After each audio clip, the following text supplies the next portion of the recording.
செத்தாலும் முருகன் தான், வாழ்ந்தாலும் முருகன் தான். அதை இன்னைக்கு நிரூபிச்சிருக்காரு. திக்கற்றவருக்கு முருகன் எப்பவுமே நிதர்சனமா நிப்பான்ன்றதுக்கு ஒரு பெரிய சாட்சிங்க.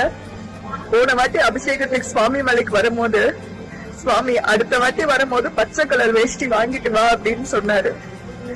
யாரெல்லாம் மனசுல உணர்வு பூர்வமா உணர்ந்தவங்களுக்கு தெரியும்.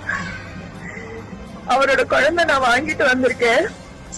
இன்னைக்கு அவருக்கு சுவாமிநாதன் சுவாமிக்கு வைர வேலும் தங்க கவசமும் செலுத்தினாங்க.